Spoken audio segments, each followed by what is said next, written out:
we use. So if you don't have one, we'll see to it that you get one. Just let me know with your address. I can mail it to you. So we'll start with the altruistic motivation, twice in English, once in Tibet. All mothers, sentient beings, especially those enemies who hate me, obstructors who harm me, and those who create obstacles on my path to liberation and omniscience. May they experience happiness, be separated from suffering, and swiftly I will establish them in the state of unsurpassed, perfect, complete, and precious Buddhahood. All mothers, sentient beings, especially those enemies who hate me, obstructors who harm me, and those who create obstacles on my path to liberation and omniscience. May they experience happiness, be separated from suffering, and swiftly I will establish them in the state of unsurpassed, perfect, complete, and precious Buddhahood. Dagla dangwa je pe dra no pa je pe ge. Tarpa dang tam she ken pe bar du jo par je pa tam she ki so je pe. Manam kadam yam pe se chen tam she de wa dang den. Dog now dang dral nor du la na me pa yang dag pa zog pe zhang zhu bren po she to pa ja.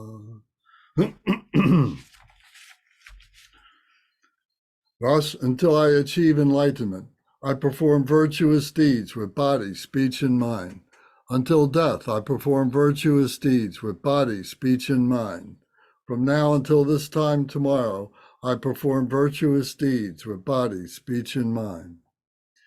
Deshe du sang ma ge ki bar du lu na gi sam ge wa la ko. Ma she bar du lu na gi sam ge wa la ko. Du de ring ne song te ni ma sang ta sam gi bar du lu na gi sam ge wa la ko. We take refuge in the kind root and lineage lamas. We take refuge in the deities of the mandalas of the yidams. We take refuge in all the exalted Buddhas. We take refuge in the perfect Dharma. We take refuge in the excellent order of the Sanghas. We take refuge in all the noble Dakas, Dakinis, and Dharma guardians, possessors of the eye of wisdom. We take refuge in the kind root and lineage lamas. We take refuge in the deities of the mandalas of the yidams. We take refuge in all the exalted Buddhas. We take refuge in the perfect Dharma. We take refuge in the excellent order of the Sanghas. We take refuge in all the noble Dakas, Dakinis, and Dharma guardians, possessors of the eye of wisdom. Transcend sa wadang gurpa je pe pao dan lama dampa nam la kyab su chi o. Yidam kil gorgi la sok nam la kyab su chi o. Sangye chom den de nam la kyab su chi o. Dam pe cho nam la kyab su chi o. Pa pe ge dun nam la kyab su chi o. Pa wo ka dro cho kyong song me song yeshe gi jang dang dem pa nam la kyab su chi o.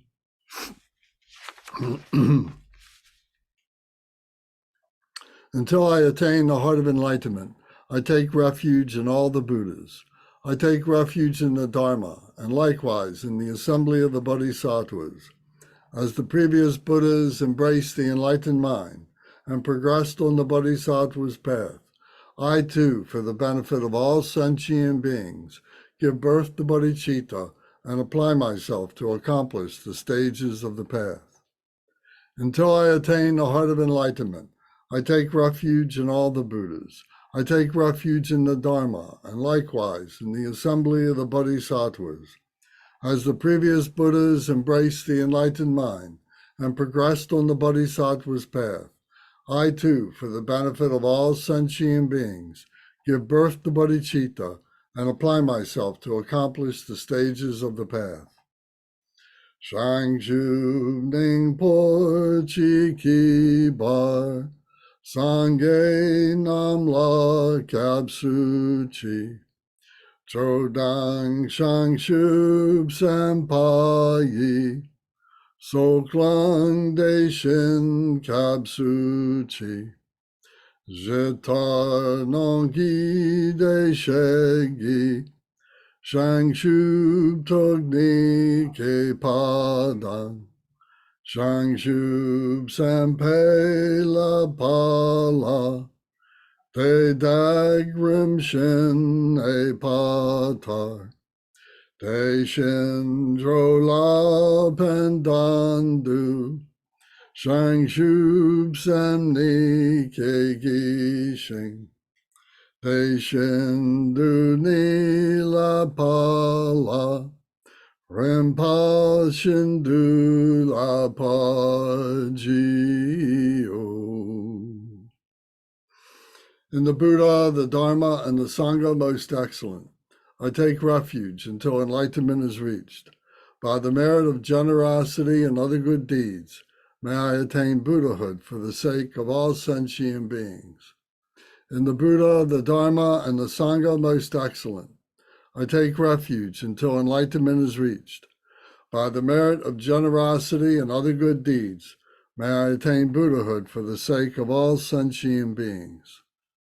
Sangye Chodang Soki Chonam La Shangshu Bardu Dagni Kapsu Chi Dagi Jinsoki Pe Sonamgi Drola Penshir Sangye Jupasho.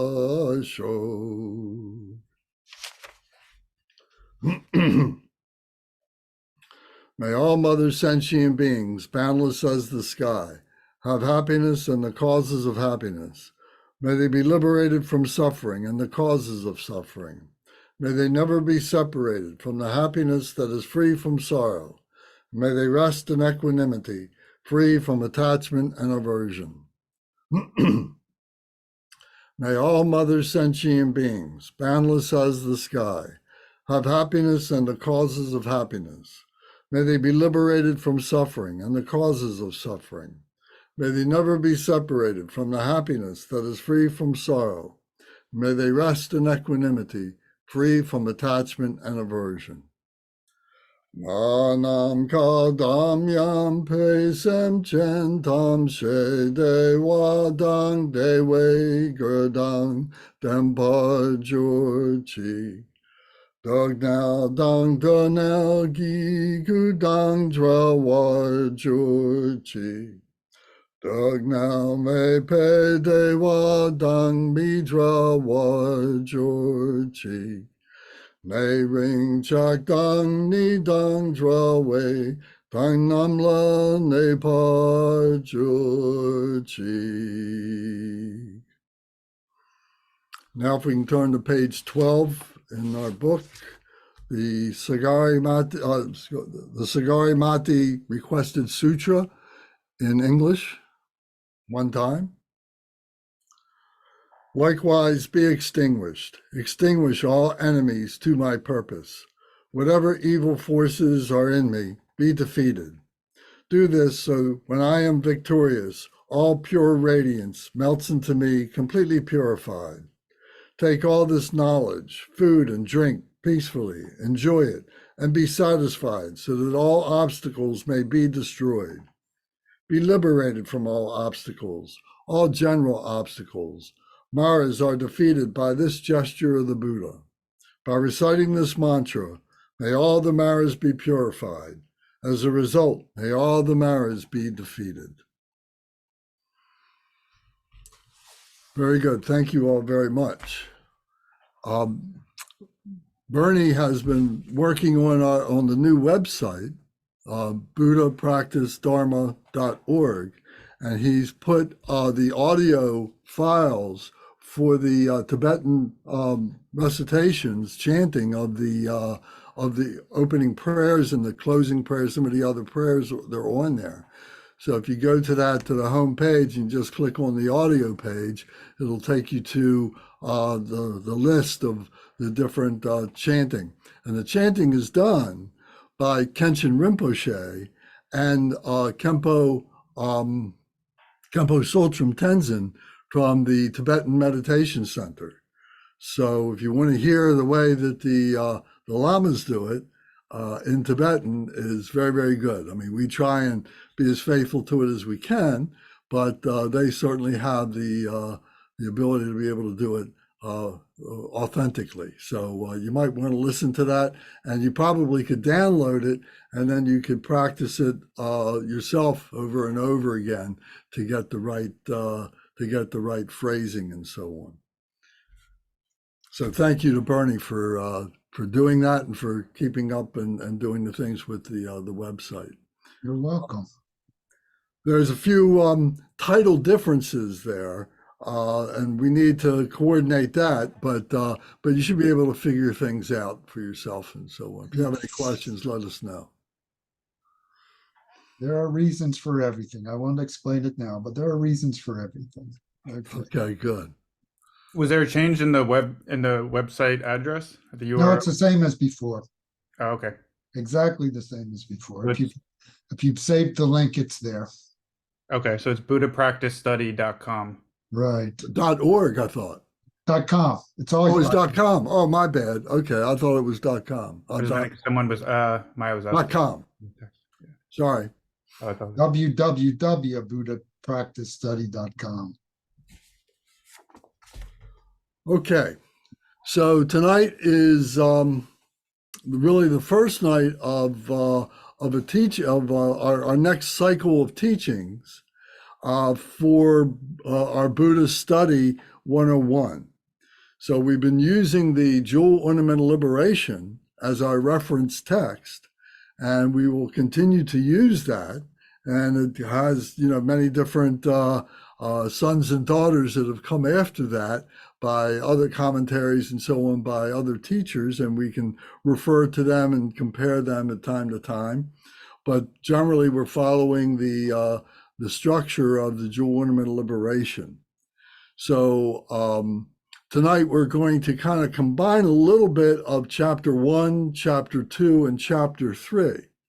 Most all of you have been with us a number of times going through the cycle of these teachings where we've repeated the Jewel Ornament of Liberation. So in order to keep it fresh for everybody, we kind of, change it up a little bit so that it's interesting to everybody. And for the new people, we emphasize the parts that need to be paid attention to, especially paid attention to. So if anybody has any questions, of course, don't hesitate to turn on your microphone and speak right up, raise your hand, whatever it takes, to get our attention, and we'll have you, state your question or make a comment or something. One thing I would like to say, and that is, it's important for us to have a discussion. And that's one of the features of what we've been doing these past many months is having more discussion between ourselves as we've all been getting more and more familiar with the Dharma teachings and the Jewel Ornament of Liberation and so on. And it's sparked many, many good questions and comments that we've had. And sometimes the discussions are very, very, very valuable. So we don't want to step on that. But at the same time, sometimes we just need to be able to have a bit of a talk, a bit of a lecture, a bit of an introduction of the explanations of what the meanings are, and then we can have a discussion about that. So we need to be able to be respectful of both of those things. So if you have something to say, it's fine. But I'd like to introduce you to something called the 2-minute rule. And this came to me many years ago by Dale Carnegie. And Dale Carnegie wrote a book, How to Influence Friends and Influence Others. And it's a great book about the art of conversation. So to make a long story short, is the 2-minute rule is you have something to say, you say it in a sentence. You have a question, you have a comment you want to make, you get it down to a sentence. And then you kind of reinforce that with whatever background information, whatever detail you want to express in the, from that question or what that comment is. And then at the end of that, then you repeat the question, you rephrase it or something like that, or you ask a question about that, and you do that all in 2 minutes. Our tendency is that we can, kind of, keep talking and talking and talking because, as Dale Carnegie might say, we're all afraid of the silence. So we need to be able to say, okay, here's what I have to say. I'm going to say it. This is what I said. And how does it land on you? What do you think about that? And then you shut up and then you listen to what people have to say. So I think you'll find that to be an effective way of being able to have a discussion in a group like ours, because we all like to be able to bring up ideas and so on. So we want to be respectful. We want to get as many ideas as we can. So if we follow that, I think it'll be very helpful. So having said that, does anybody have any comments or questions that you'd like to speak about right now before we get started in the Jewel Ornament of Liberation? Lance, I'm going to try to apply the 2-minute rule, just like you said. I'm going to take a shot at it because for the past week, I've been pondering the First Noble Truth and samsara, my 2 favorite topics. And I'm having difficulty understanding how all of samsara comes from grasping. In my life, it is, but I look at children, innocent children of heinous crimes, and just all these awful examples of violence and evil towards the innocent. And how are they grasping? They just want to live. And so, is it true that all experiences of samsara are related to grasping or negative karma, or is the world just a dangerous place for some innocent people? I guess that's what I'm trying to say. Well, it's a really good question, and it bears a detailed, long answer. But I'm going to try and keep it as concise as I can. We're born virtually pure. We may be ignorant of a lot of things as we're born. And if you know a child coming into your family, you can relate to that. But we're basically innocent of anything that we have done. We do have some baggage that we're bringing from previous lives, our karma from previous lives and so on. But as an infant, as a child, we're not necessarily expressing it or living it out at this point. What we do have is we are influenced more by our surroundings. We're influenced by our parents. We're influenced by our brothers and sisters. We're influenced by our neighbors and the schools that we go to and so on. And that's where we begin to pick up a lot of the bad habits. And it sets up the conditions for that karma, for the karma that we brought from previous lives to be able to take root. To say, oh, these people think in the same way that, I've been thinking about, or I understand that, I feel that. So this is an example of the grasping, how we're grasping at things that give us some kind of egocentric position in which to feel that we are important. Our very life, the fact that we wanted to have a life, and that's one of the things that we talk about as we progress in Buddhism 101 and 201, is when we talk about that we wanted this life. We design this life for ourselves through the actions and through the results that we did in past lives and that we continue to do in this life. So that grasping, that wanting this life is expressed as grasping. We're grasping this. We want this. We want the ego. We want these things and so on. So by our breaking it down through our Dharma studies and so on, we begin to see in little blocks and little elements how we've done that, how we do that and so on.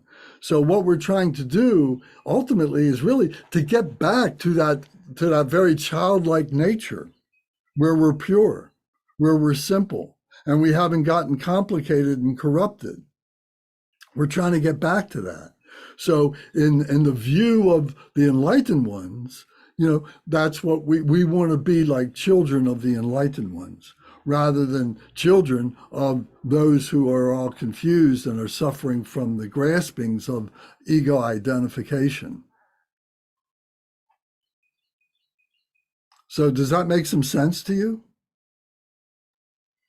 Yeah, it makes some sense. It's almost this, I don't know, this 4-year-old who's abducted and harmed. They actually, hypothetically, they may not realize it, but they desired this life. Is that? They may have desired the life. To say that they desired to be abducted, that's hard to say.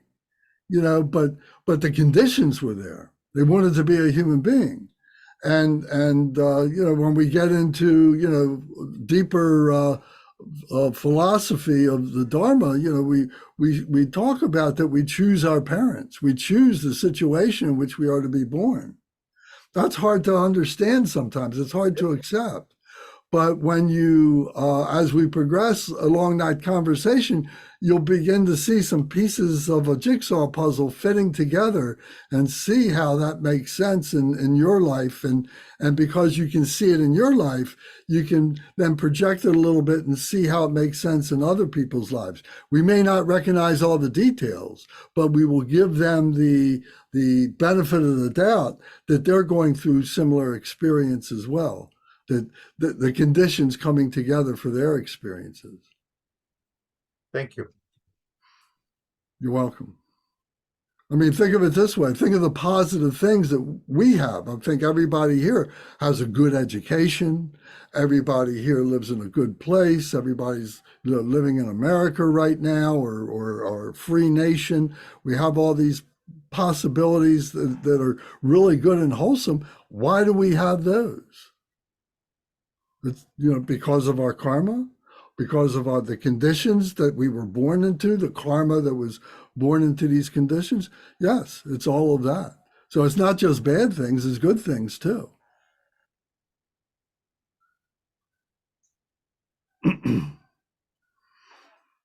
Okay, thank you for the question. So the question I have for everybody, and maybe we could go through everybody and ask you to give an answer, a short answer, but excuse me. What is your motivation for wanting to be here? We've talked about in past weeks that sometimes we're motivated by joy and sometimes we're motivated by fear. So what is your motivation? So if you want to think about that for a second, and if there's another motivation that you can bring up, but what is your what is the motivation for wanting to be here to talk about Buddha Dharma? So Gary, I'm going to start with you because you're the first on my screen. So Gary, what would you say to that?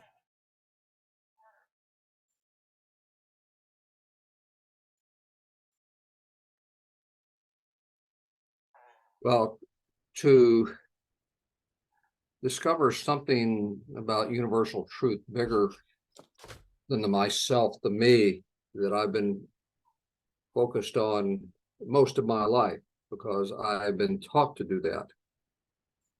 I've been taught to have an agenda. I've been taught to have a list. It's not that there's something bad about that, but to look beyond that, to look at greater truths, at universal truths. And I'm trying not to use code words, but I'm trying to find something that has meaning to the group. But I guess I could sum it up by saying I realized after this long life and doing things I thought mattered so much, that something is just really missing. It's been missing. And gone to a lot of places and done a lot of things that were supposed to have been important, but something is missing. I've done what I was taught mattered, but something is missing. I'm trying to find what's missing. Okay, that's great. Thank you very much. Karina, what is your motivation? My motivation, this is a refuge, because I have a refuge if I'm in a Sangha, refuge from the hell. I'm sorry, say that word again. I didn't understand that word. Refuge? Refuge. Yeah. To take refuge in the Buddha, Dharma, and Sangha? Yeah, this is like help be peace and be doing the right things. This is keep me in the right way. Is it out of joy or is it Yes. out of fear that you do that? No, joy Okay, on this. thank you. Bernie, what would you say to that question?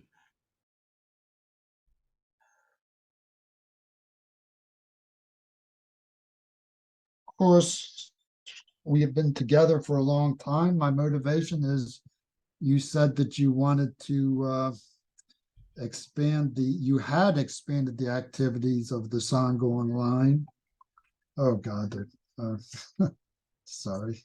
And that you wanted some help from everybody to make things better and bigger, to do things on a bigger scale. And you asked me for help, and of course that's why I decided to join in, because of course I feel committed to help bringing Buddhism to the United States while I'm still alive. So is it out of joy or is it out of fear? It's out of a sense of commitment. I don't know how you would want to put it otherwise. Okay, I've committed myself to getting Buddhism here in America for a long time, and I suppose I should be joyful that I have the opportunity to do that. okay, very good. Thank you. Sure. Maya, how about you? What would you say is your motivation?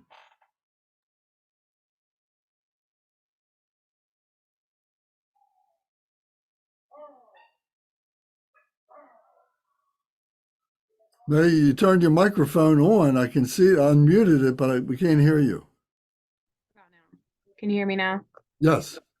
I would say that my motivation is out of joy. I think I'm really motivated to learn more about the path and how I can help myself and help others, and show compassion. I think that's the biggest thing. I just want to help other people, I would say. Okay, great. Thank you. Zara, how about you? Hey, joy for sure.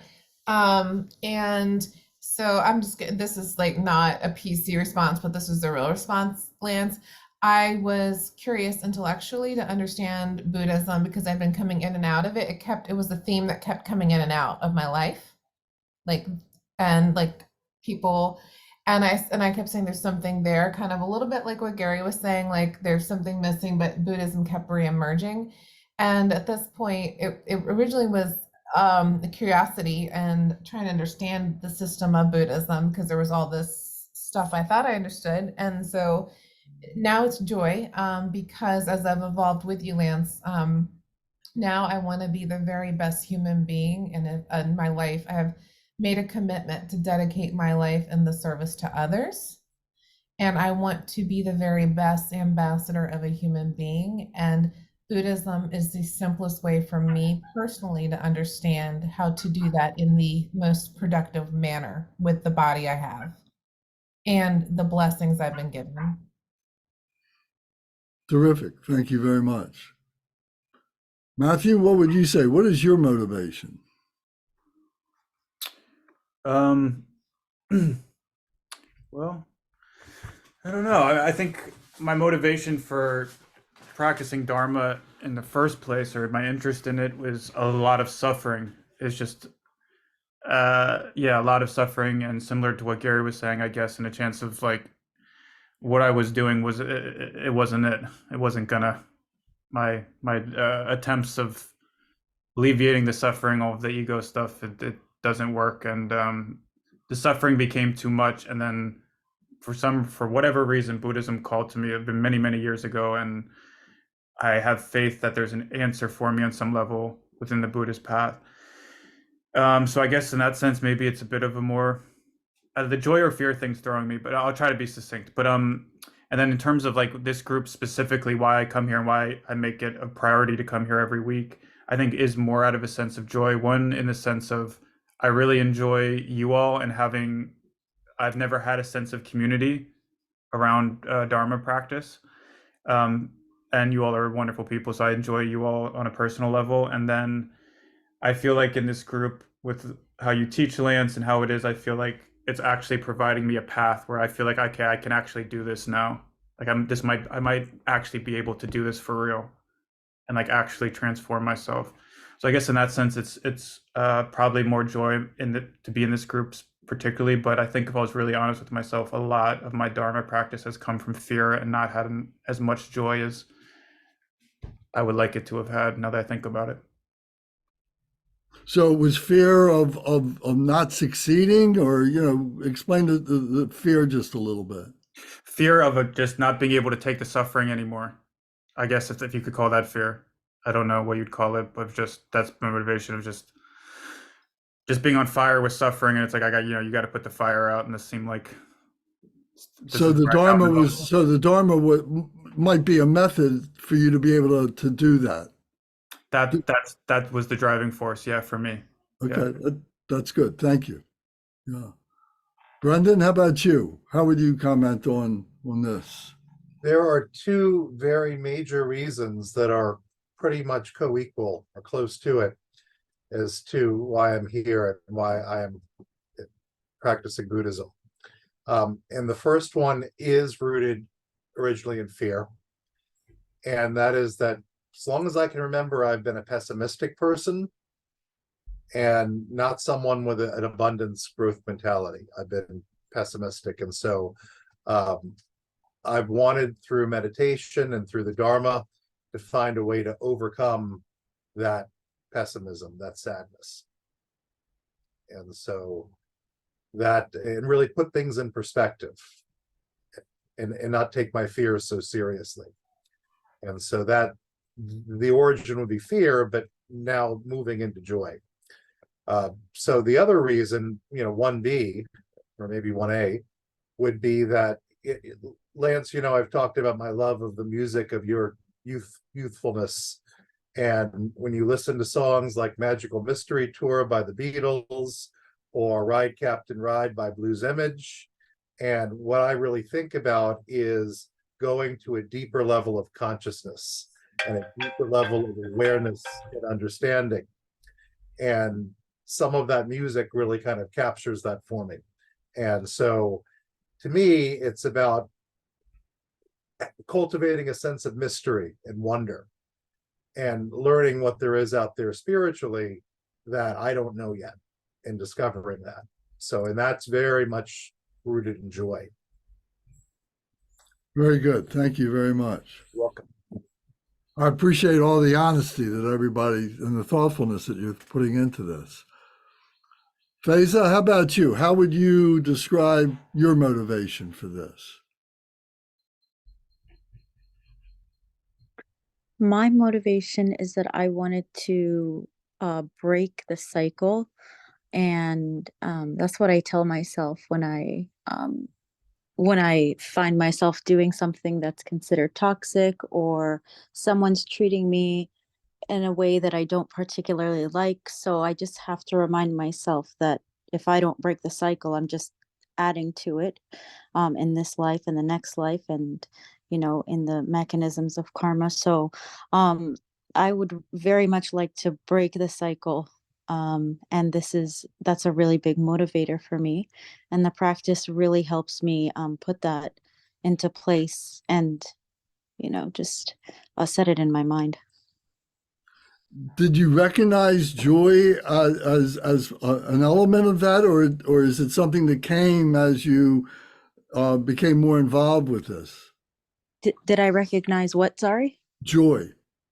In other words, was joy, was that a motivation for you, or did you discover joy along the path? It was a motivation. There was, when I am consistent in my practice, there is a lot of joy because I let go of a lot of the attachment that I have. And even though it's scary, um, it's very joyful in the end. But then I go back and forth. I get caught in my attachments, and then I become afraid to let them go again. And then when I do, I feel the joy. So it's kind of a back and forth battle. Has there ever been a fearfulness that if you don't do this, that you're going to feel, or become some kind of a failure or something like that? I mean, that's a kind of a Yeah. question for everybody. If you can acknowledge that, raise your hand. If you don't do this, do you fear that there will be a negative consequence? Sure. Yeah, I definitely feel like if I don't get my act together and break that cycle, then again, I'm just going to keep churning those wheels of bad karma, and just adding to the toxicity that there is in this world, in this life and the next life. So yeah, there's definitely fear there as well. Okay, very good. Thank you. Kevin, would you mind joining and answering the question? What has been your motivation for the Buddha Dharma? What's my motivation for the Buddha Dharma? Can you hear me okay? Yes. Good. Yeah, that's a good question. I think it's I just to keep it simple, I think it's to engage or connect with the joy of practicing. So, just to keep it simple. Was that your motivation in the very beginning? Yeah, I think, it's a pull. It's a pulling force. Fear is a pushing force, right? Fear pushes people away from things. Joy, love is a pulling energy, pulls you to it. So A magnetizing. yeah, it's attracting as opposed to repelling. So yeah. Very good. Thank you for that. Yes. Sure. And Pete, how about you? What has been your motivation at the very beginning? When you first got involved with Buddha Dharma, what was your motivation? Was it a fear? Was it a desire of some type or another? Was it a joy? Your microphone is muted, Pete. Sorry. It was fear and suffering at first that got me really interested in pursuing Dharma in a full-time way. And I experienced joy, from the beginning at times, but as I progressed on the path, it got more and more joy and less suffering. There's still some suffering, but it's now it's more joy of the practice. Yeah. Well, very good. Yes, very good. And for me, it's the same. It was always the joy. Because I always had a sense that my suffering was not that great. There was suffering, but I was very fortunate, and I recognized the good fortune, and so the fear of death or fear of not succeeding and everything really wasn't a factor in my mind, but it was really just to be able to express the joy, to find joy and so on. And I had been through several other different traditions, and there was guilt that was involved, and there was fear, if you don't do this, you're going to go to hell and all this kind of stuff and everything. And that wasn't motivation for me. It was never motivation for me. The joy was the motivation for me.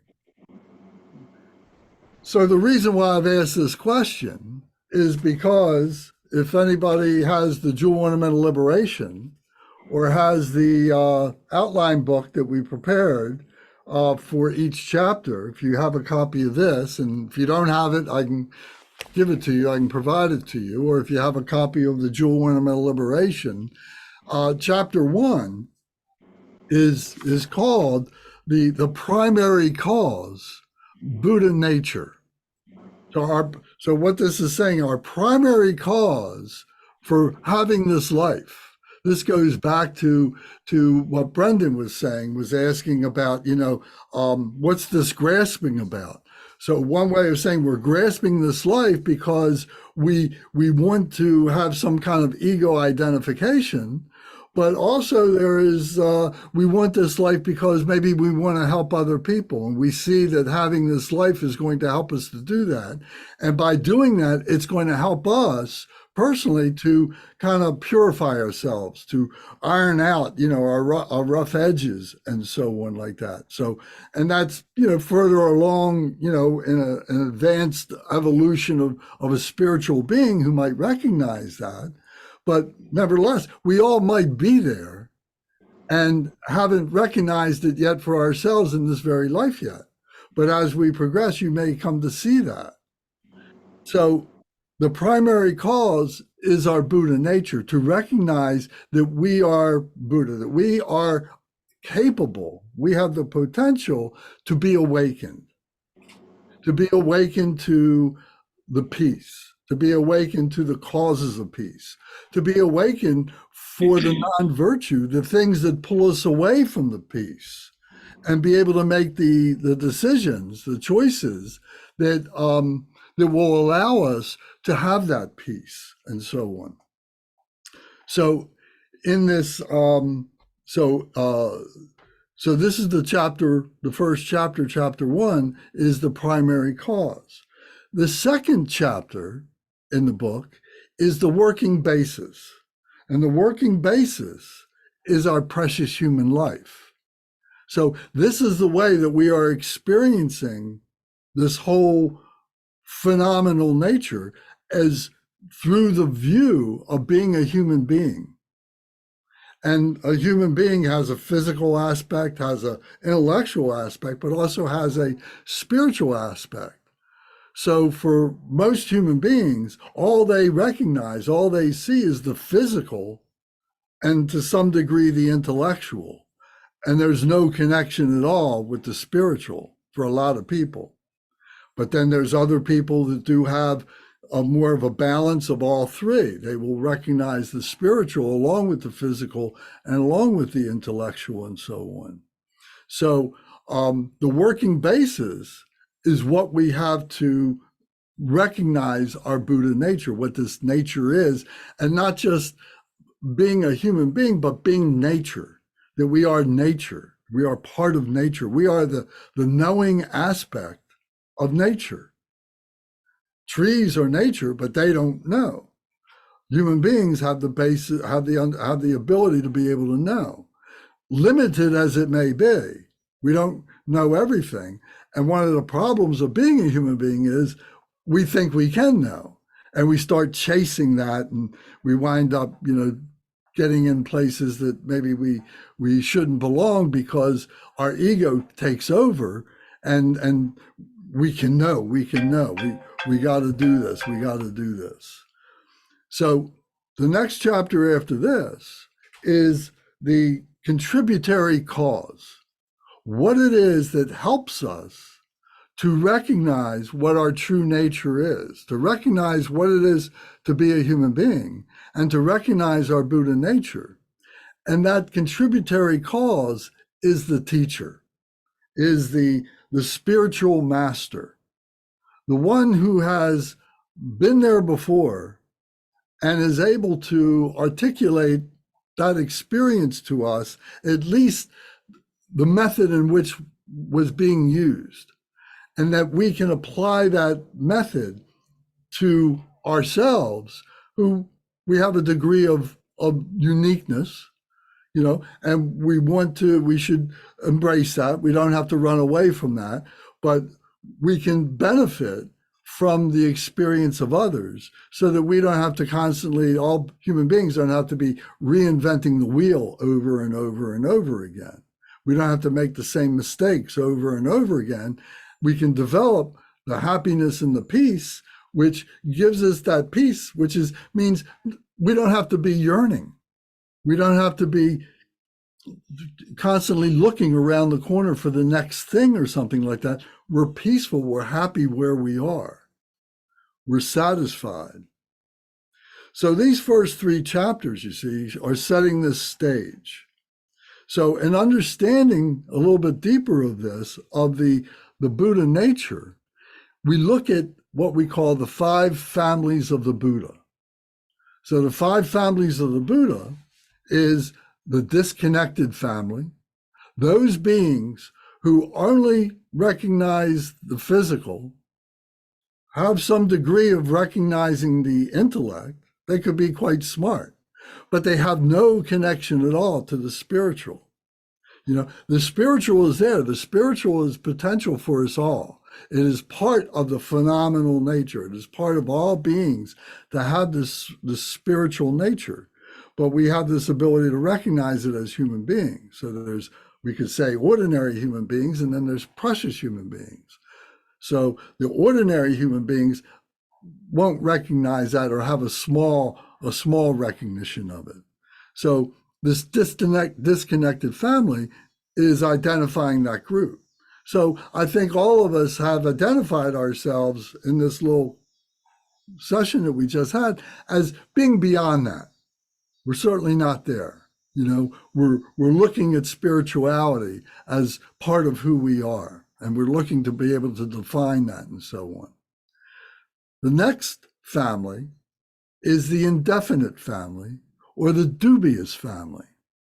So all of us here at one time or another have probably been dubious about spirituality generally, whether it was Christianity, whether it was Judaism, whether it was Hinduism, whether it was Islam, whether it was Buddhism, whether it was Taoism, what have you. That we had this dubious, sense of certainty that there is this spirituality. We maybe looked at things more as I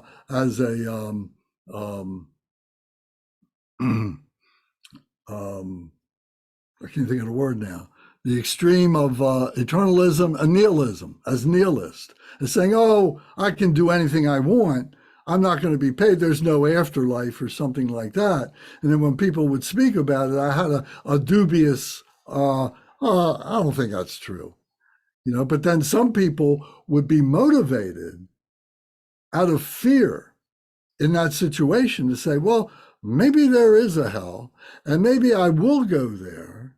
And if I don't engage with this spirituality, I may be finding out that when I die, I'm going to suffer, in that hell or something like that. Or on the other hand, if I don't engage, I'm not going to go to heaven. I want to go to heaven. I want to have a peaceful life, and this is the way to the peaceful life. So the dubious family is very, very uncertain, but they'll kind of dip their toe in the water. They'll maybe read a book, or at least start to read a book. Maybe they'll put it down after the first few pages. Maybe they'll go to a meeting or a meditation or some kind of a church ceremony or something like that. They'll check it out, but they're very dubious about it. So that's the second family. The third family is the family of what we call the hearers.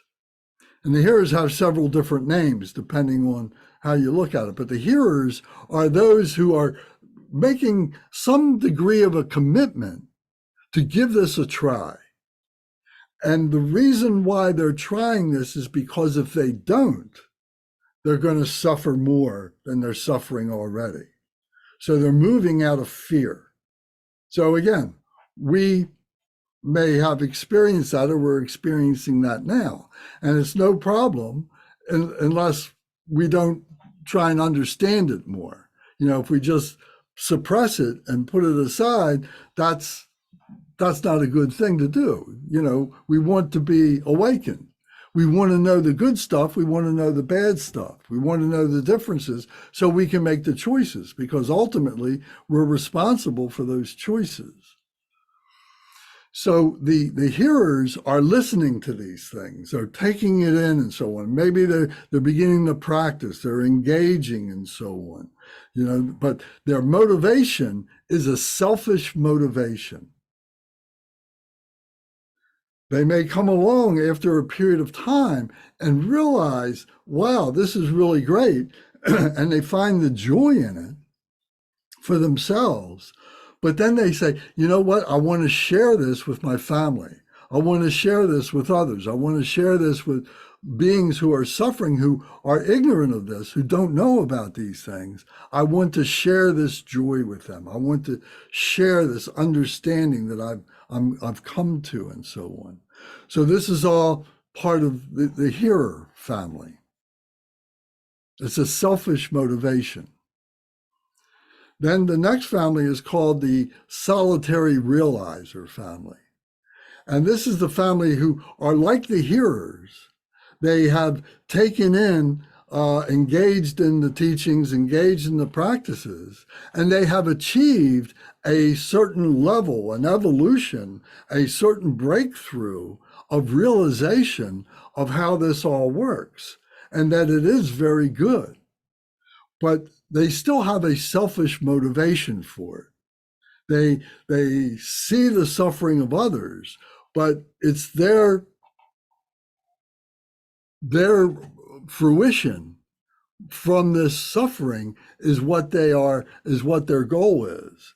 And they become arrogant. They are arrogant with what they know, and they isolate themselves on purpose for a couple different reasons. One is that it doesn't threaten what they think they know, because they realize deep down they may have an understanding, but they really don't understand the understanding. And if they're in a society of people who are questioning their authority, when they say something that is this, that, or the other thing, well, how do you know that? What is that? How does that work with me and so on? That they'll be revealed. So it's like there's a veneer there, a thin veneer of what their spirituality is, what their accomplishment is.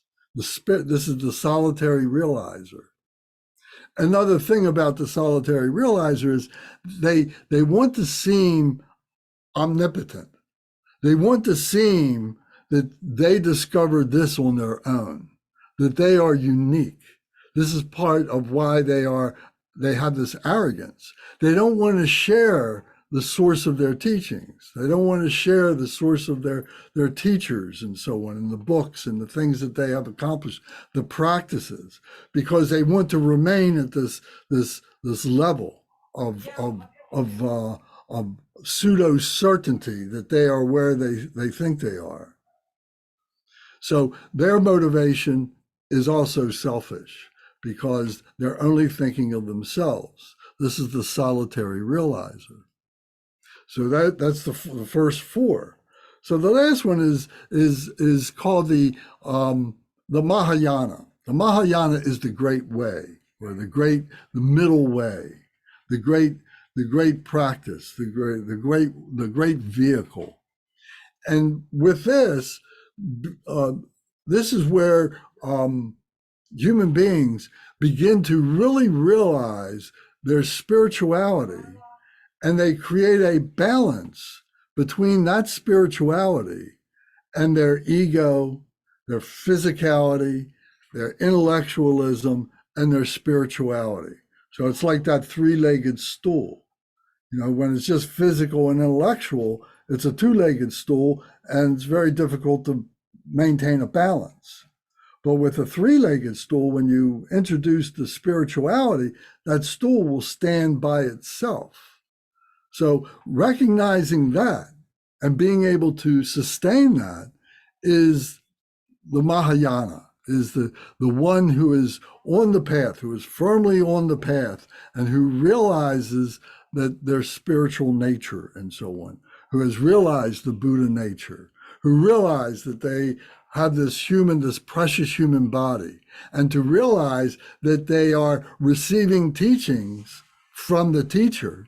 And as a matter of fact, they are letting the teachings flow right through them because they have students themselves. They open themselves up to that. Not that they're going and knocking on doors, or they're going and they're dragging people off the street corner and saying, you got to listen to me. They're much more humble than that. But that they recognize that they have something that's worthwhile to share, and they wait for people to come to them in one way or another to be able to share their experiences, their knowledge, and so on like that.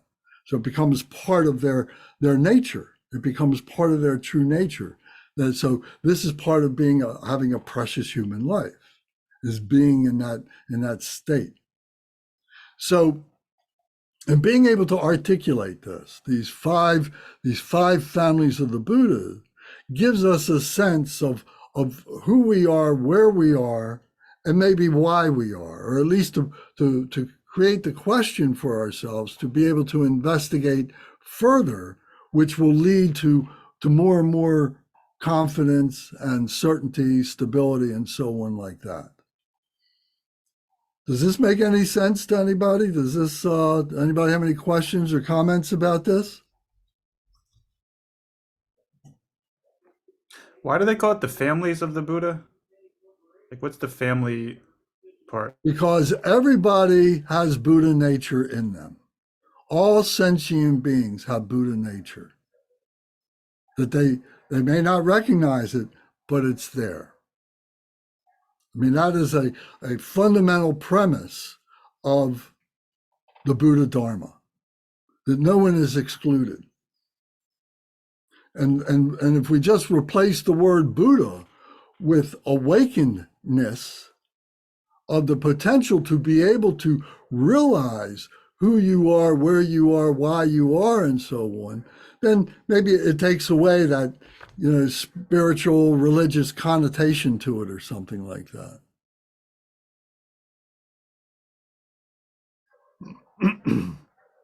So that's why it's called the families of being awakened. Look at it that way.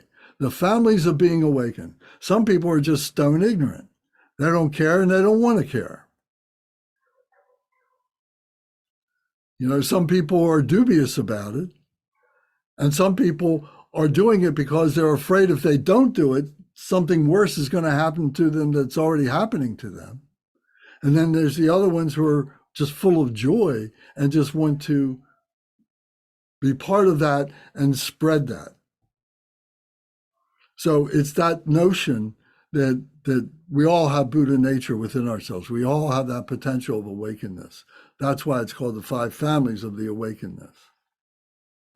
Do you know people like that? Do you know people that they don't even know what they don't know? The disconnected family. Matthew, do you know people like that?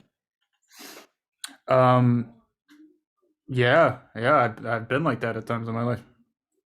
So can you say that somebody or a group of people or you yourself have been through those different parts of the family?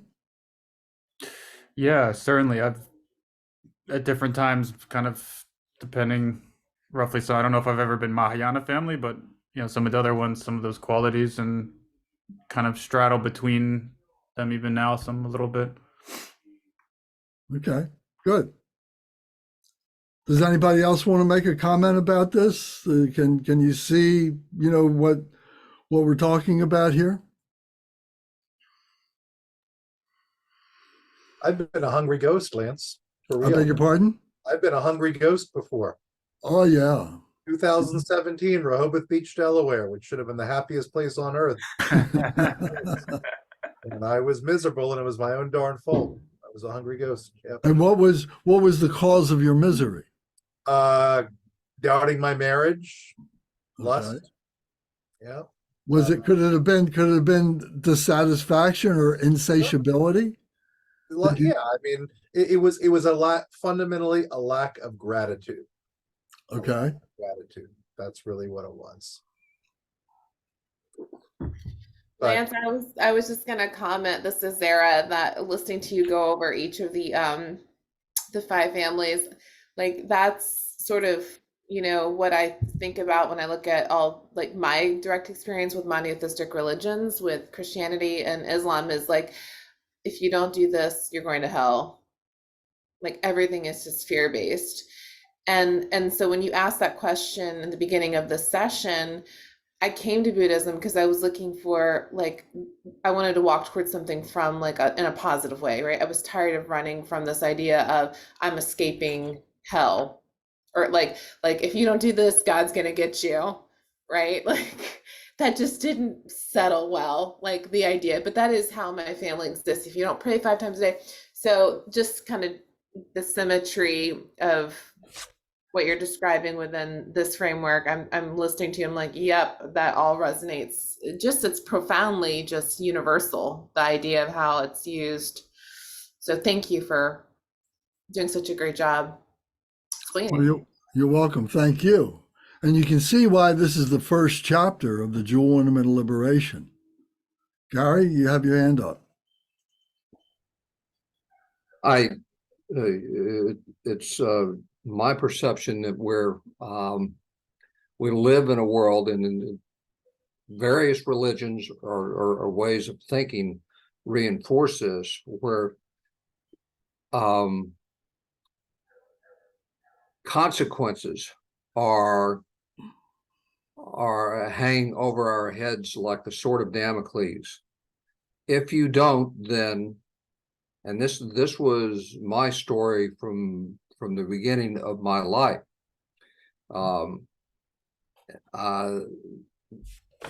Certainly there are consequences to our actions, but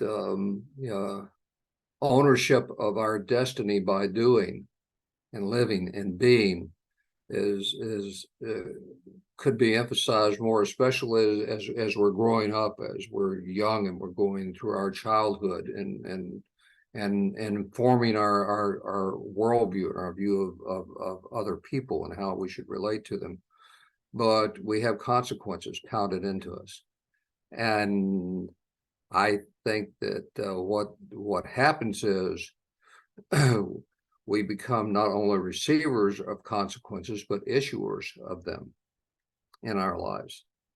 And then as I look back on my path, I see what I've done. I can't redo that, but I can understand it so that there's another path ahead of me through the fullness of time. Perhaps the realization of that will travel with me on that path. Yes, very good. Very well put. Thank you very much. Yes. So what we're doing today is we're setting the stage for what will happen tomorrow.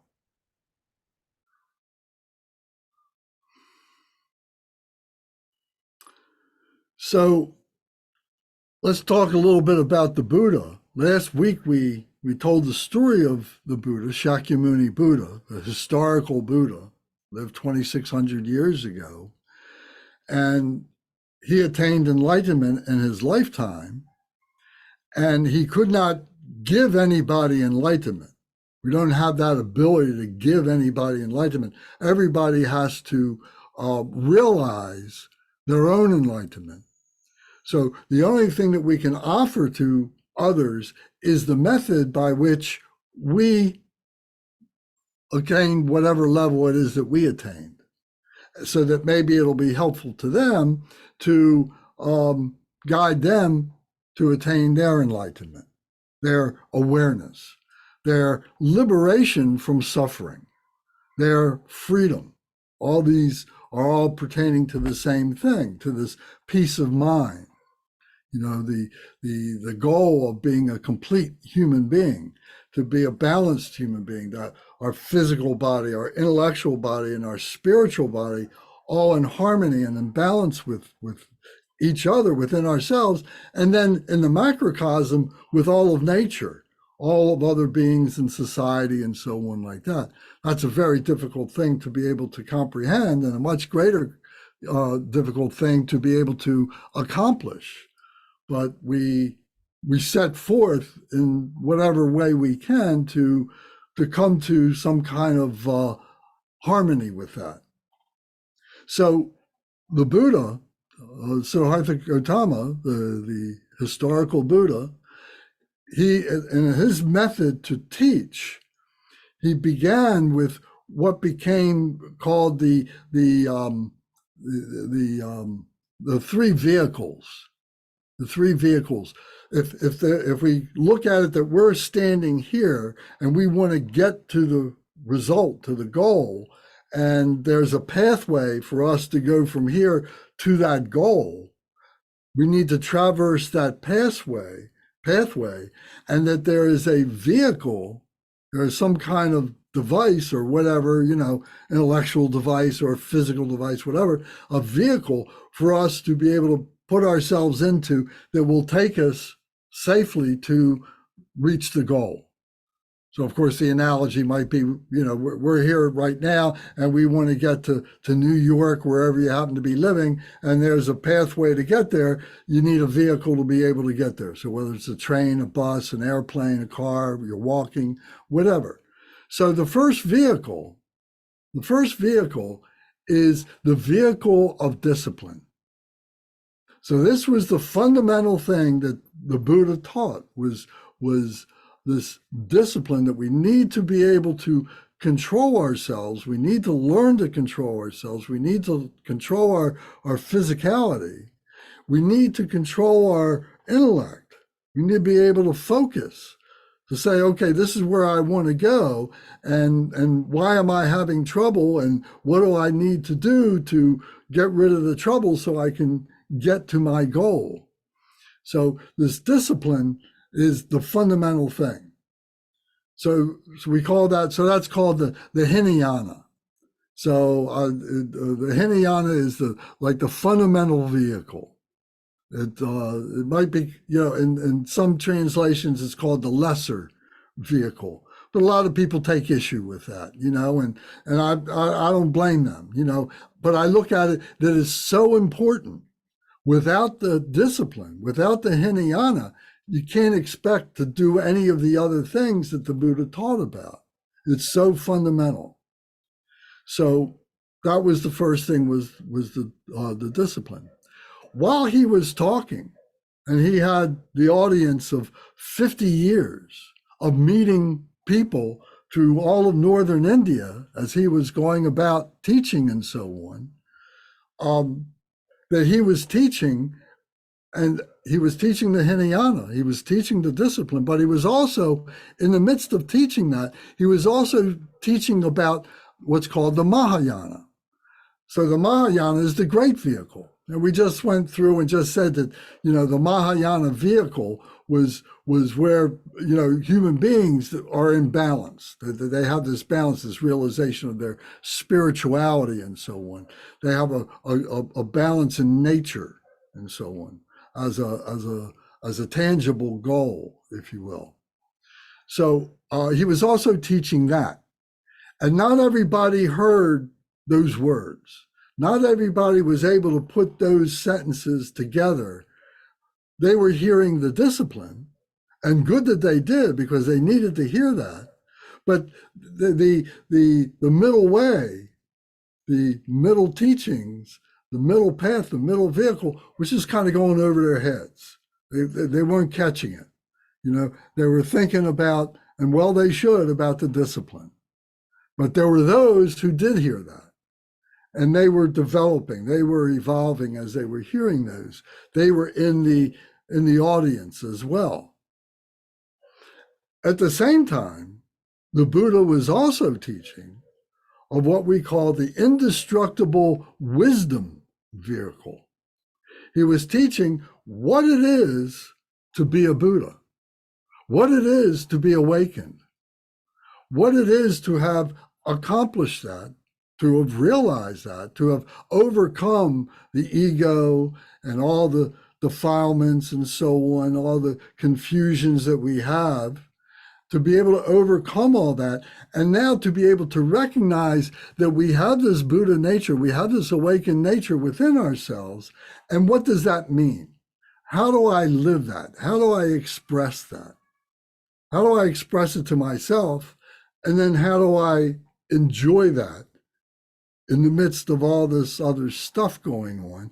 And how do I radiate that for the benefit of other beings? Because this was one of the huge parts about the Mahayana that the Hinaya, that the other groups didn't have, was that they were not selfish. The Mahayana were doing this for the benefit of other beings. Remember, the hearers and the solitary realizers were selfishly doing this for themselves out of fear that if they didn't do it, they were going to suffer more. Well, the Mahayanas, the middle way, said, oh, I can do this for others, and I need to do this for others. And through that, it will help me to purify myself even further from whatever attachments I have, whatever aversions I have that would keep me as a hearer or as a Pratyeka Buddha. So this indestructible wisdom path is called the Vajrayana, the indestructible vehicle, the wisdom vehicle. So there were beings that could hear that. You know, they would hear the fundamentals, they would hear about the discipline, they would hear about the middle way, they would hear about the devotion, they would hear about doing things for others, they would hear that, but they would also hear what it is now to be the embodiment of that, to be the awakened one, to be the Buddha. So certain people were hearing certain things. So as we're talking today, some people are going to focus on some things and some people are going to focus on some other things, and that's all okay. This is why we repeat things over and over and over again through cycles of teaching. You know, the very basic, most important things we hear regularly, the cycles of teachings and so on. This is what the Jewel Ornament of Liberation is about, is doing that. So to put this now into a perspective, that the Hinayanas would be those hearers and those solitary realizers. The ones who are doing this out of fear, they're doing this selfishly for themselves. They have compassion for others, but at the same time, they feel they want to have enlightenment. They want to have liberation for themselves first and foremost. Then the Mahayanas, or the middle way, are these beings who are doing these things, who are realizing these things and perfecting these things, purifying these things for the benefit of other beings. And then the results of that come back and we earn merit. We develop merit. With the virtue, we're developing virtue in order to be able to help ourselves, but more importantly, to be able to strengthen what we do for others. As we say things and as we do things, if we're saying negative things over and over and over again, we're strengthening those weak things. We're strengthening those negative things. With the same token, if we are saying positive things, if we are saying virtuous things, we're strengthening those things. So there's a realization of that. And that realization is, well, I got to cut myself off. I got to stop doing those non-virtuous negative things. Because every time I say those things, I'm just reinforcing it. So I have to replace those non-virtuous negative things with wholesome things, with pure things. So That's all part of that process of being in the Mahayana. So those beings here, that's the Mahayanas. These are the Bodhisattvas, to put it in terms like that. The Bodhisattvas are the holy enlightened ones, the holy enlightened beings who are on the path to becoming Buddha, the awakened one, but are holding back for either because they're not purified enough or because they have committed their lives, committed their energy for the benefit of other beings. And they won't become enlightened. They won't become liberated until everybody can become liberated. That's the kind of commitment that some of these bodhisattvas have made. And so for those who are on the path, who are learning this for the first time, they're going through the successive, progressive stages of purification and so on. So all that is involved in the middle way. Then there are those who are indestructible, the indestructible wisdom vehicle. And these are beings who have realized all these fundamentals, have realized how to do for others, and now they are becoming Buddha themselves. They are rising up along the progressive path, and they are approaching closer and closer and closer to the actual liberation, to the becoming like a sun, like a star. If we look at it, we have a galaxy, we have solar systems, and so on, and going through the hierarchy of those celestial bodies until we get to be a star. And then all of a sudden, all that threshold of energy, all that comes together, and then it just like self-ignites and it becomes a star, so it's a metaphor for the Buddha. When we clear ourselves of all the things that are holding us back, all the things that are obscuring our true nature, which is our awakenedness, when we do that, all of a sudden it ignites and becomes radiant like the sun. So we have moments of epiphany. We have moments of breakthrough. We have moments of aha. That's what it is. As we are going through these successive stages and so on. So this is part of the process. And we begin to string these things together. We begin to bring these epiphanies together, these aha moments together, and these glimpses of our true nature slowly, slowly, slowly become a vision of what it is, of the purity of what all this is, and seeing the true nature of what all this is. So we go into a lot of detail later on talking about that. But for right now, we're just trying to give this contextual picture of what this is, of what Buddha nature is, what we are striving for. So these three vehicles are the three devices, if you will, intellectual devices, practicing devices that we use to get to the goal, which is the freedom, the liberation, the ignition of the Buddha nature and so on. Any comments or questions about that? What do you think about that?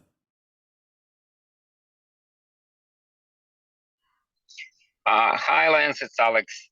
Hi, Alex. Sorry, I joined late, but I think the discussion is extremely interesting. I wish I could be earlier part of it.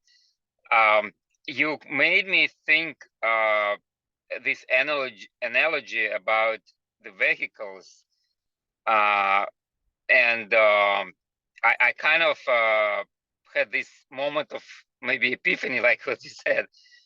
So is it fair to say that maybe like a lesser vehicle is like when we learn to drive a simple compact sedan like a car, so will take us somewhere with certain speed, but let's say if we want to bring more people along, we would drive a bus.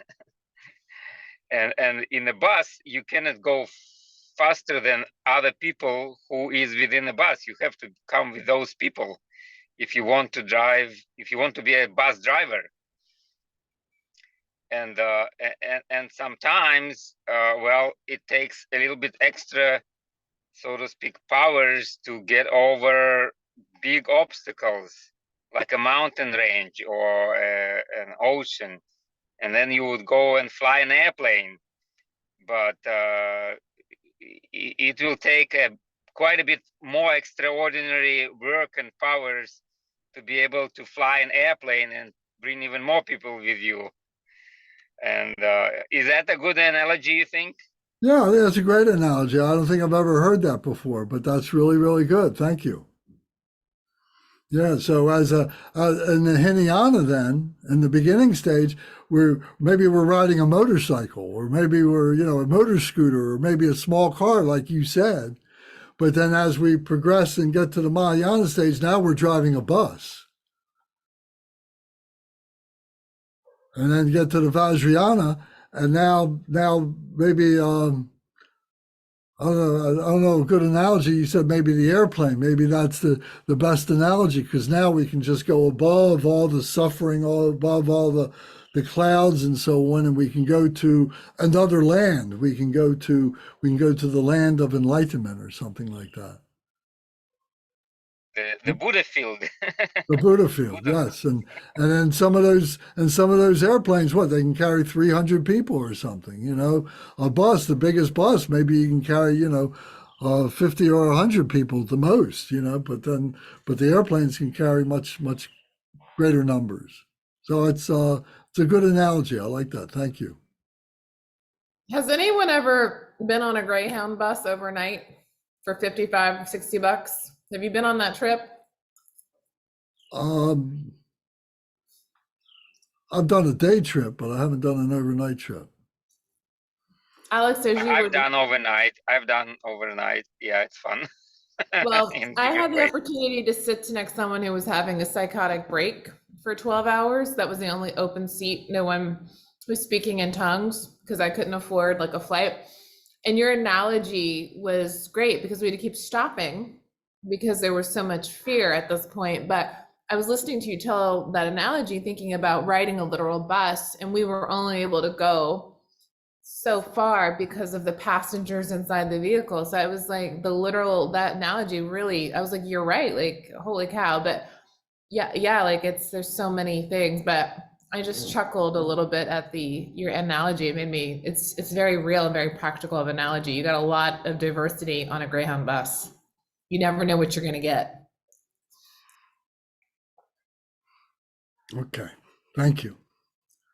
All right, well now I got to get a little bit more didactic about this, just a little bit, because one of the things that we're doing in Buddhist Study 101 is creating a vocabulary that we can use between ourselves and with ourselves that succinctly has meaning to what might be very broad topics and so on. So just to bring that together, and it's in the book here, and it's in the Jewel Ornament of Liberation, so I'm not telling you anything that you can't see and recognize for yourself, but the hearer family is called the Shravaka family. In Sanskrit, it's called the Shravaka. And the Shravakas are the ones who are motivated out of fear to be able to attain independent liberation for themselves and so on. And they have very little compassion for others as compared to the compassion they have for themselves. So that's the Shravaka family of beings, of Buddha, the Buddha family. So in our prayers, you hear that word, we use the word Shravaka in 2 or 3 of the different prayers that we recite almost every day. The next one is the Pratyeka Buddhas. The Pratyeka Buddha. Buddha means one who is liberated or one who is awakened. And Pratyeka means individual liberation.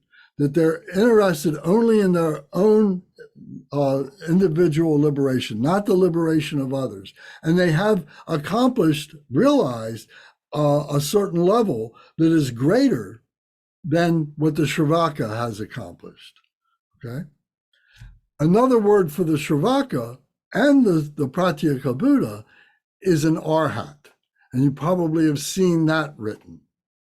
And the Arhats is a term that you'll see that when someone has been in the presence of the Buddha and has learned teachings of the Buddha, you'll see this in the sutras, you'll see this in the stories of the Buddha and so on, and they attained arhatship, that they attained this level of arhatship instantaneously, or they had to progressively work for it or something like that. So the arhat is another word that can be the Shravaka or can be the Pratyeka Buddha. There is an arhat in the Hinayana level. There is an arhat in the Mahayana level, and there is arhat in the Vajrayana level. So we have to be precise in the way in which we look at these things and think of these things. So I know sometimes this is the kind of stuff that turns people off, talking about the detail of Buddhism, the Dharma teachings, or any tradition like this. When it starts getting into, these finer points, it turns some people off. Please don't let it turn you off. Just relax with it. And maybe, over time, it'll come clearer. So just let it be an introduction, but don't let it turn you away. Just keep it simple and use the simple terms like hearer and solitary realizer and so on, But for those people who will appreciate the vocabulary of the Sanskrit and the Tibetan words, we want to make that available too. Okay. So for these people, so now the Buddha was teaching these things at these three levels, the Hinayana, the Mahayana, and the Vajrayana levels. The way in which he was teaching this was called the three baskets of the teachings. These three baskets of the teachings means that there was one basket of teaching that was aimed at the Hinayana level. And there was another basket of teaching that was aimed at the Mahayana level. And there was another basket of teaching that was aimed at the Vajrayana level. Now, of course, it's not all just very clear and distinct. There's a lot of crossover and intermingling of these. It's more like if you took three dice, playing dice, and you stack them one on top of the other. But the bottom would be the Hinayana, and the middle would be the Mahayana, the top would be the Vajrayana, and they support each other. You can mix them up, and they support each other and so on. So you got to look at it that as a whole that they all come together. They all come together at some point, but in the beginning, we need to be able to look at them uniquely in order to grasp the essence of what the teachings are and so on. So these three baskets of teachings, the Hinayana teachings are called the Vinaya teachings. And this is in the book, Vinaya, Vinaya, Vinaya, Vinaya. And these are the teachings of the discipline. These are the rules of what it is to be a Buddhist monk or nun. Because here was 2,600 years ago, the Buddha's living and so on. Here's all these people that are doing all these sinful things. And they say, oh, we want to be like you, Buddha. We want to be like you. And he says, well, the first thing you got to do is you got to learn to control yourselves. You got to learn to control your ego. So the first thing we're going to do is we're going to cut our hair. Everybody's going to look the same.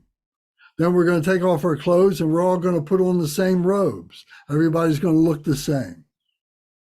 And then we're all going to get up at 5 o'clock in the morning and we're going to start reciting these prayers and doing these practices. And then we're going to do our chores during the day. And at night, we're going to do our prayers again. And we're all going to go to bed when the sun goes down. It becomes dark. And then the next day, we'll get up and do it over again. And you're going to listen to the teachings and start implementing the teachings and so on. So this is the foundation of the Vinaya teachings of all these different rules that were put forth by the Buddha so that these people could control themselves, to make intellectual decisions and so on, to do that. And they can be very strict, but a lot of people need that. We need that. We need to make commitments. We need to make promises to ourselves that we're going to do these things. And by doing these things, we accomplish things. If we look at sports heroes, we all probably have at one time or another had a sports hero, whether it was soccer or it was baseball or tennis or whatever. And the work that goes into each one of those sports figures to get to the level of being in the major leagues, of being on television day after day, week after week, and so on, they had to practice their swing over and over again. They had to catch the ball over and over again. They had to hit the ball with the racket over and over. Thousands and thousands and thousands, if not tens of thousands, if not hundreds of thousands of time to do these things. They were making commitments. They were teaching themselves to do these things. And the results is in their success and all the things that come with their success of being able to accomplish what it is. Well, if our accomplishment is our liberation, it just doesn't happen because we aspire to get there. Oh, I can write these beautiful aspirational prayers. But if I don't do the practices, if I don't practice my swing, if I don't practice the mantras and I don't practice the meditation, I'm just not going to get there as easily or as quickly as I will if I do those practices and so on over and over and over again. So the Vinaya teachings are the basis of doing that. It's like going to basic training.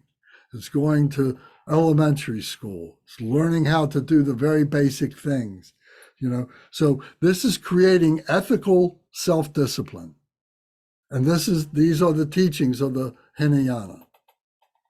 The next for the Mahayana, which is the middle way, the middle teachings, the middle vehicle, the great way, is the sutra teachings. And these sutra teachings are the teachings of the Buddha. After we learn that we got to dress the way we do, we got to get up when we have to get up, we eat when we're supposed to eat. And after we do all that, now he's teaching us about the Dharma. He's teaching about the pathway, what it is to be on the pathway, what it is when we encounter the negativities, when we encounter the emotions, how we purify the emotions. All these different details now are explained in the sutra teachings. So these are like the Gospels of the Buddha. And there's many, many books about them, and they're great.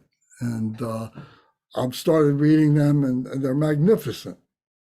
So these are the absorbed concentration. This is absorbed concentration, where intellectually you are focusing your mind one-pointedly on these spiritual, psychophysical events that happen in our lives. We're being drawn away by our physical. We're being drawn away by our psycho, by our intellect. But we have to focus to get to our spiritual, to get to our heart center. So the sutra teachings are there to be able to articulate what this process is. This is the absorbed concentration of doing that. And it's just not reading for an hour a day, but maybe reading for, an hour at a time, taking a break and coming back and reading for another hour, and then taking a break and coming back and reading for another hour. day after day after day. Now, I realize we all have jobs, we all have responsibilities in our everyday lives that are preventing us from doing that. That's this life, but we've got life to come. When we retire, I was working, and I didn't start really getting involved into the Dharma teachings till I was 55 years old. I'm 70, I'm going to be 77 soon. So I'm pointing out to you that you've got time. Fortunately, if you don't die early, something happened, you take care of yourself, you're careful and so on, you'll live to be 80, 90, 100 years old. So what are you going to do when you retire from your job? And if you save some work, spiritual work for the time that you retire, and say, okay, this is when I'm going to do this. Meanwhile, you haven't forsaken it. You're doing some of it now. You're developing as much of it as you can. But then you say, when I retire from my job, I don't need to bring that money in like I used to. Now I can devote the rest of my life to my Dharma practice. That can be the equivalent of going into a monastery for 20 years in this life. So this is absorbed concentration. We have to start thinking about this now.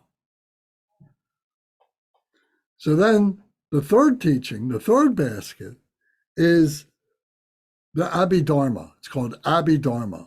And the Dharma teachings is the pathway. Abhi, I'm not exactly sure what Abhi means. Maybe Bernie knows. What does the word Abhi mean, Bernie? These prefixes in Sanskrit generally don't have a specific meaning. It's generally translated as higher or superior. Okay. So the highest teaching, the Abhidharma, the highest teaching, and this is a book of pith instructions, a book of it's like a dictionary on steroids, if you will, and it has all these different qualities and activities of Buddha nature being spelled out for us. What it is to be a Buddha, what it is to be enlightened. And this is the discriminating awareness, the wisdom of emptiness, the discriminating awareness of realizing what this phenomenal nature is and being able to articulate it in these words that lead us to the liberation from the meaning of those words. They like catapult us into the spacious liberation, the freedom of this, of what it is to be a Buddha that is beyond our wildest imagination. All this is for the freedom that surpasses our imagination. So this is why we have teachers. This is why we have spiritual friends to remind us of this. Because we'll get dubious at some point. We'll say, oh, I don't need to do that. Oh, I'll do it next lifetime. Oh, that's a bunch of malarkey. I can have fun doing this, that, or the other thing. I want to go on a trip and not come back or something. But when we have brothers and sisters, Dharma spiritual brothers and sisters of the Sangha and so on, to remind us of these things, then we're able to maintain our stability in our spirituality and see how priceless it is.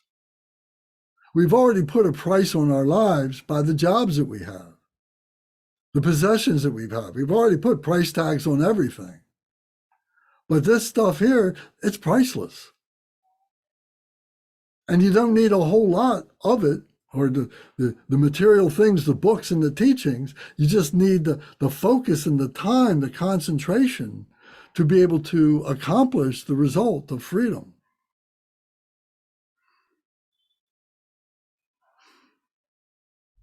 So, the Buddha was teaching these through these vehicles. He was teaching these three baskets to all these beings at the same time. And we are the beneficiaries of that because those teachings are still alive. They're alive from the teachers who have come before us. We can go to the Dharma centers where they have the books. We can go to Amazon where they have books. We have spiritual friends and meetings like this. We have lamas, teachers who have been trained in this stuff, who are authentic teachers and so on. And so it's up to us to seize the opportunities to do this. You're not going to go to hell because you don't do these things.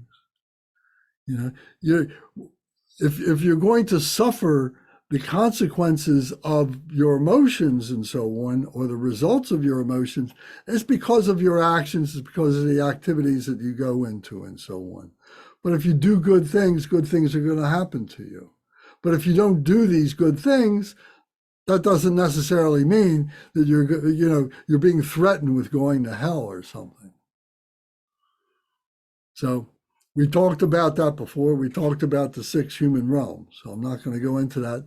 That's the psychophysical drama of being a human being. So to wrap this up, these first 3 chapters, the primary cause is our Buddha nature, that we have the ability to be awakened, that we have this precious human life in which to realize this. And we have the contributory cause of our spiritual friends, our spiritual teachers, to help us to recognize and stabilize that. And it's done through all these different mechanisms that we've been talking about here.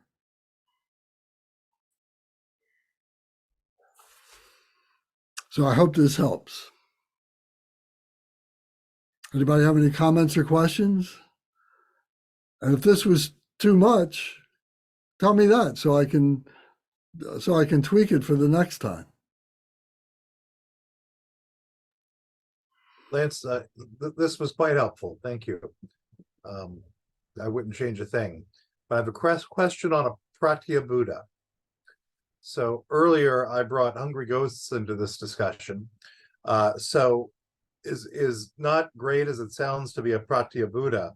There's a lot worse things, right? Like being a rat or a lizard or a hungry ghost or things like that. Am I correct? Right. It's a stage on the path. Okay.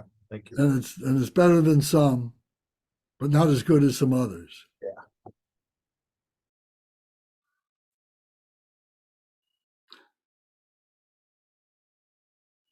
Thank you for that, Brendan. Anybody else have a comment? Please, this is a discussion group. We need to get some feedback.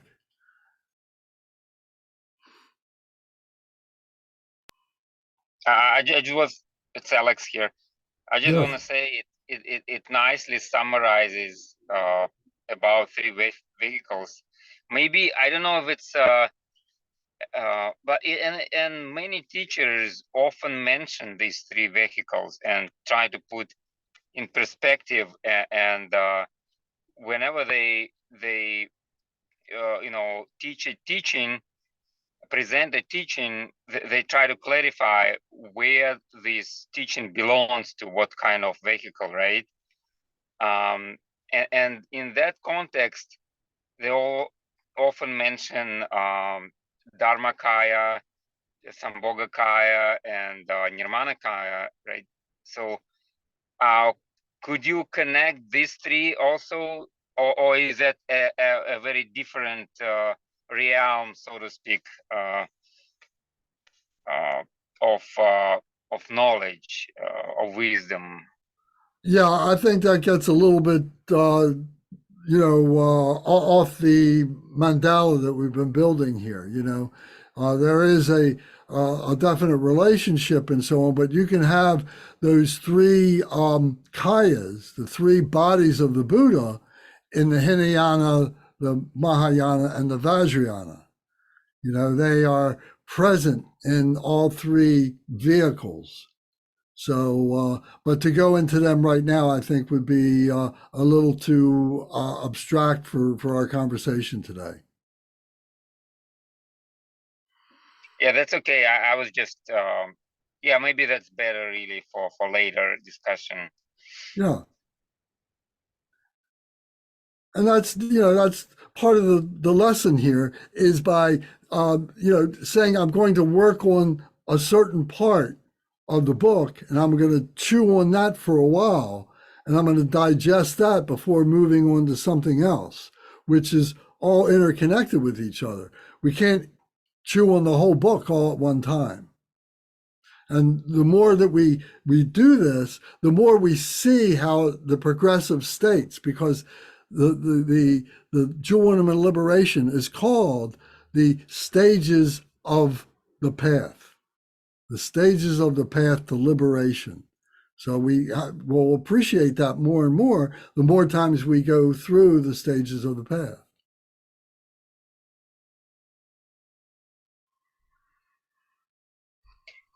I also want, to find ask you what your perspective on some people bring out, just like you said, like the Hinayana would be like gradual path, and the Vajrayana would be like sudden enlightenment path. But that sudden enlightenment doesn't really happen all over that sudden, right? There is still a lot of work to be done. And you said that you kind of alluded to that, but maybe we could say more about that. Why for some people it's kind of like gradual, and for some people it seems like, instant enlightenment. Right. Well, let me try and put it in perspective like this. It appears that the Buddha was able to attain enlightenment in his lifetime. That all of it, he was born a prince. He had all this ability to do things and to recognize things and so on. And that suddenly, he attained this enlightenment. What we don't see are all the prior lives of the Buddha before he became the Buddha. That he had many lifetimes as an ordinary being, whether it was a human being or whether it was a whale or whether it was as a bird or an ant or so on. We don't see that, but yet they're there. So all we see is that lifetime that Siddhartha Gautama, that human being, became realized as a Buddha, as an awakened being. So it seems sudden to us like that. So he was going through the graduated path, as you just said, to get to where he was. We have gone through a graduated path to get to where we are right now. And we are far better spiritual beings than so many other human beings on the planet. We are so more realized than so many other beings. We have much more work to do. That it's going to take work in this lifetime and work in future lifetimes and so on to get to the point where, like you said, then spontaneously, all of a sudden, you have that moment of enlightenment and you're able to stabilize it. But as you're on the path, you have glimpses of that moment of enlightenment over and over again. But it goes as fast as it comes. But the more and more we do it, the more and more we do the practice, the more and more we're able to stabilize those realizations and so on. So in that way, it still is a graduated path, you see. There may become a moment where all of a sudden there's no going back. But to get to that point, you've gone back many times.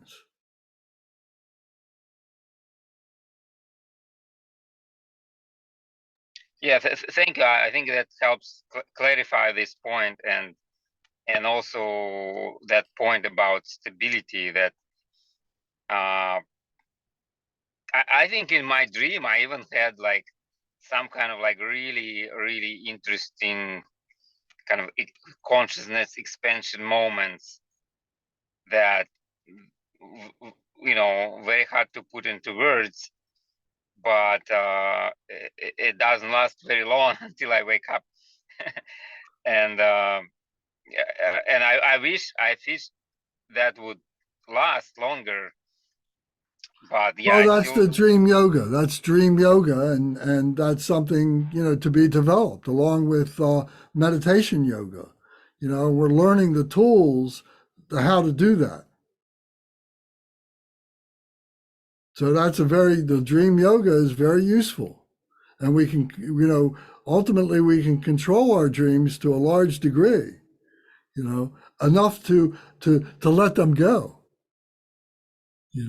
So yeah, it's always that's a about good point. Yeah. it's We can always even about practice in the dreams. yes, absolutely. So we have control over our meditation right now. Either we're doing it or we're not doing it. And if we come out of our meditation, can we go back into our meditation with the next breath? That's part of what we're learning how to do, to control the meditation, control our mind, and to maintain the openness of our spiritual mind. So that's all part of the Buddha Dharma, learning the Buddha Dharma, how to do that.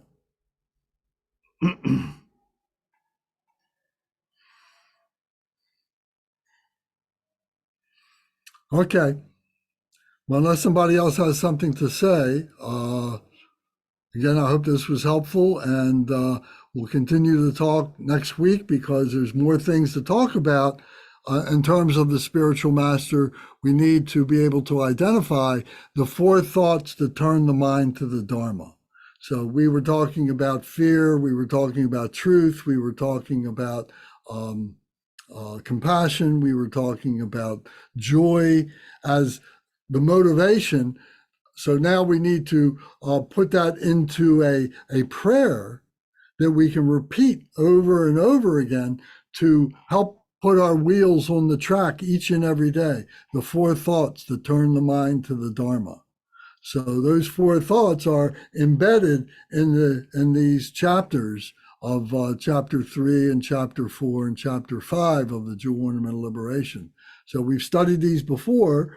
For the people who haven't been here before, it'll be new to you, but this is how we develop these things. So we'll take a little bit at a time.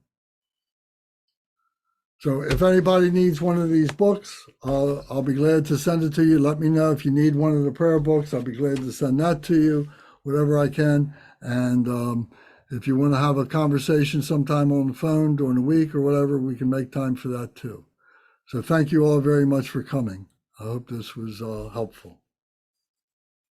So now we go to our prayer books and we recite the dedication prayers. So on my book, it's page 18, 19, and 20. These are the dedication prayers for the lineage dedication prayer. Our lineage is the Drikung Kagyu. The Kagyu is the main lineage, and the Drikung is the specific village where the founder of this particular lineage comes from. And eventually we'll get to a conversation about what these lineages are, how they came about, what they represent, and so on like that.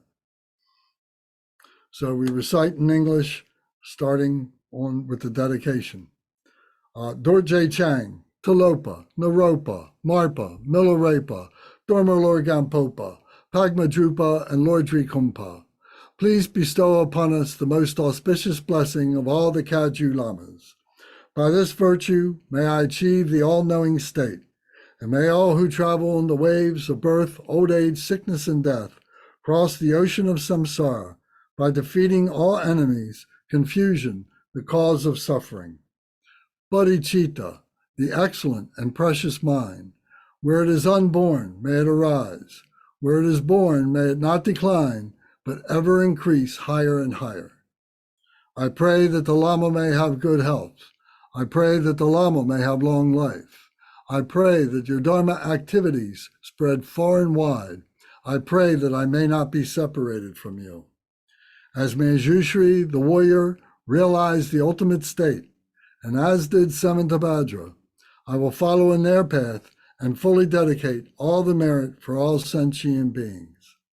By the blessing of the Buddha who attained the 3 kayas, by the blessing of the truth of the unchanging Dharma as such, By the blessing of the indivisible Sangha order, may the merit I share bear fruit.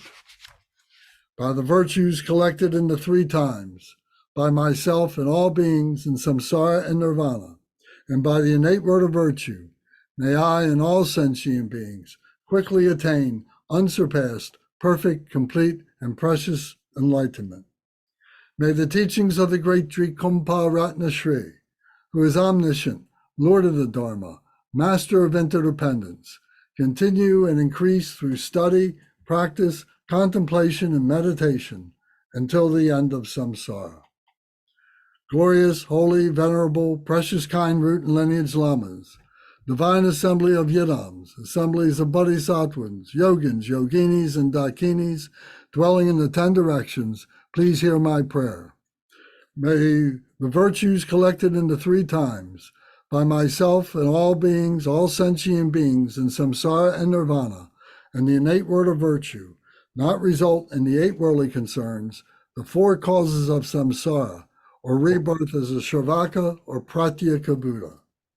May all mother sentient beings, especially those enemies who hate me and mine, obstructors who harm, misleading Maras, and the hordes of demons, experience happiness, be separated from suffering, and swiftly I will establish them in the state of unsurpassed, perfect, complete, and precious Buddhahood. By the power of this vast root of virtue, may I benefit all beings through my body, speech, and mind.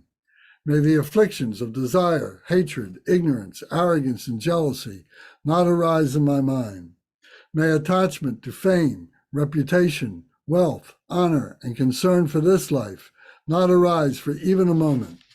May my mind stream be moistened by loving kindness, compassion, joy, and equanimity, bodhicitta, and through that may I become a spiritual master with good qualities equal to the infinity of space. May I gain the supreme attainment of Mahamudra in this very life. May the torment of suffering not arise even at the time of my death. May I not die with negative thoughts. May I not die confused by wrong view. May I not experience an untimely death. May I die joyfully and happily in the great luminosity of the mind as such and the pervading clarity of Dharmata. May I, in any case, gain the supreme attainment of Mahamudra at the time of death or in the bardo. Om, Ah, Hum.